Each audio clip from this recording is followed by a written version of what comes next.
In today's video, I'm walking you through mSpy's Keylogger feature, plus practical tips on using it wisely. What's up, you guys? My name's Ashley, and if you want insight into how mSpy's Keylogger works, what it tracks, and how to use it responsibly, you're in the right place. We're gonna go step by step. Let's get into it. So first off, what is mSpy's Keylogger? The Keylogger is a tool built into mSpy's monitoring suite. It records the keystrokes typed on the target's device, like search terms, messages, app logins, even usernames and partial passwords. You can view all of this in your mSpy dashboard or app. It complements other tracking features like GPS, calls, and app activity for a more complete view of what's happening on the device. Why use a keylogger? Parents often want digital tools that create a safe environment without feeling intrusive. A keylogger gives insights into what's being typed so you can spot things like suspicious conversations or bullying, search terms related to risky behavior, unsafe website logins, or unfamiliar messaging apps. The important part is using it in line with trust and purpose. This isn't about spying, it's about protection. Planning ahead, talking through expectations, and keeping the lines of communication open will help ensure this tool supports healthy relationships. So let's go over some of the key features of the mSpy Keylogger. So number one is the full keystroke capture across apps. So whenever someone types anything on the device, whether in app like WhatsApp, Instagram, Snapchat, Chrome, or even Notes, the Keylogger captures it. That includes usernames, search terms, partial passwords, and message content. This feature is especially helpful to monitor behaviors across apps you can't directly view. Number two is timestamped records. Every keystroke is logged with a date and time. That means you not only see what was typed, but when it occurred. If you're tracking a pattern, late night chats, or sudden searches at odd hours, timestamps help you connect the dots. Number three is device specific and user aware logging. If multiple family members use the same device but enter different user credentials, the logs identify which account was active while typing. That keeps things organized if you're managing more than one person on a shared device. Number four is encrypted cloud storage and remote view. All logs are encrypted and stored on mSpy's secure server. You don't need access to the target device once it's set up. Instead, you can log in remotely to your dashboard and view logs from anywhere. Number five is searchable and filterable logs. So mSpy's dashboard allows you to filter captured text by keyword, date range, or app type. That's important because a full log can be super overwhelming. You want to zoom into relevant keywords or conversations quickly. Number six is sync with other monitoring data. So keylogging is part of mSpy's suite. It syncs with location, data, calls, app usage, and more. This lets you match, for instance, a suspicious search term with an unusual location or a new contact, giving context to what's happening. So to install and set up, what you're going to want to do first is purchase an mSpy plan that includes the keylogger support. So if you want to follow along, you can use our exclusive link in the description below. You can go ahead and click try now. You'll then have to create an account. You can use Google if you'd like. You can click continue. From here, you can decide which device you'll be monitoring, whether that's Android or iPhone, or you can decide later. From here, you can choose your plan. So they've got the 1 month plan, which is $48.99 per month, which includes all premium features for all iOS and Android devices and invisible mode. They've also got a 3-month plan, which is $28 per month, and then a 12-month plan, which is $11.67 per month. So then you'll choose your plan, and then they will prompt you to download the actual mSpy app. You can download it onto your computer, and then to actually get access to the phone, you do have to manually plug it into your computer and upload it to the mSpy app. That does take some time. I think it took me about 30 minutes to add all the information from my phone, so just make sure you're aware of that. Once you are logged in, you can go ahead and visit your dashboard. Then you want to make sure you have the keylogger turned on, so you can just go ahead and go to settings, but as you can see, it's right here. As you can see the app, the text, and the date. You can see on Instagram, I thought you already talked to her. Chrome, what is my IP address? You can also see the date and time. Okay, so it's pretty straightforward and easy to navigate. And just to note, raw keystrokes need interpretation. Rather than just jumping to conclusions, this data can just highlight issues worth discussing. I just wanted to quickly walk you through the rest of the mSpy dashboard and what it looks like. So as you can see, you can go ahead and look at all of the blocked apps. So you can look at all of the apps and you can block or unblock, and then you can see all of apps. So there's non-system and all apps. Then you can go ahead and block certain websites by just typing it in there. You also can lock certain Wi-Fis to block block. Here's the keylogger we already chatted about. You also have access to photos and videos. You also can see their Wi-Fi networks they're connected to. You also can see keyword tracking. You can actually create rules on certain words or phrases, and then you can have it emailed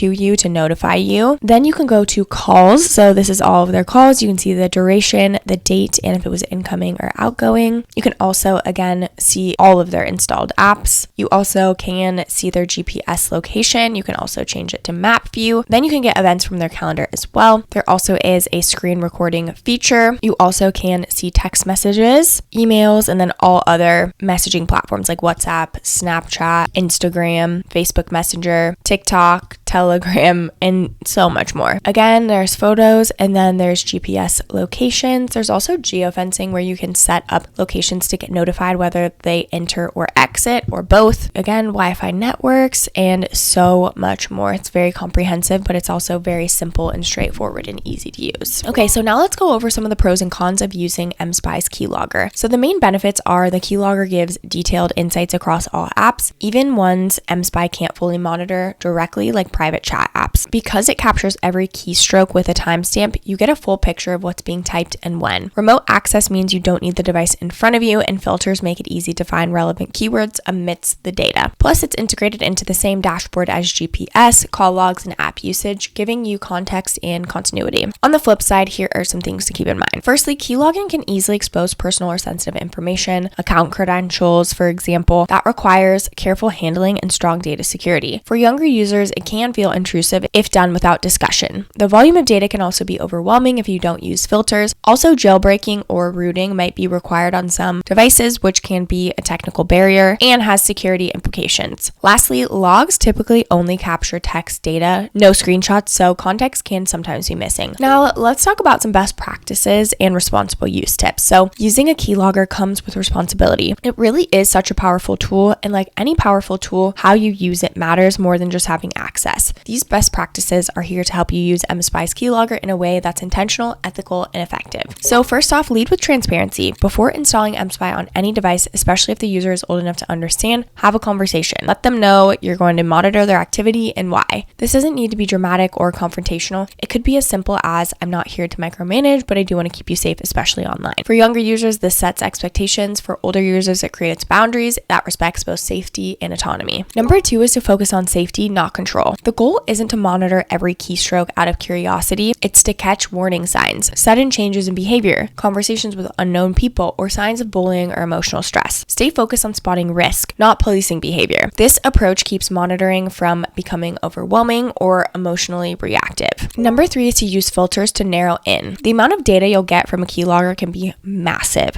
To stay efficient, use keyword filters. Search for phrases or terms that align with your safety concerns, like mentions of substances, unfamiliar names, or self-harm references. This helps you avoid wasting time scrolling through harmless school notes or game logins and keeps your focus on what actually matters. Number 4 is review with a schedule. Instead of checking keylogs obsessively, build it into your weekly or bi-weekly routine. This gives you a consistent snapshot of behavior over time without falling into over-monitoring or emotional micromanagement. Checking once a week gives you enough visibility to notice shifts when respecting the space of whoever is using the device. Number 5 is to let it prompt conversations, not conflict. If you notice something concerning in the logs, maybe a message that doesn't sit right or a late night search that raises a flag, use it as a conversation starter. Ask open-ended questions and avoid leading with, I saw you typed this, unless absolutely necessary. Instead, guide it as a discussion. The logs give you insight, but the conversation is where real connection happens. mSpy's Keylogger is one of the most powerful parental monitoring tools available. It captures every typed word with timestamps, integrates with other logs, and works remotely. It's not something to use lightly. Privacy and communication matter, but when used intentionally and responsibly, it can help you stay aware of potential risks and guide important conversations. If this video helped, don't forget to like and subscribe and leave any comments or questions below. We'd absolutely love to hear from you. That wraps up this video. Thank you so much for being here, and I will catch you in the next video.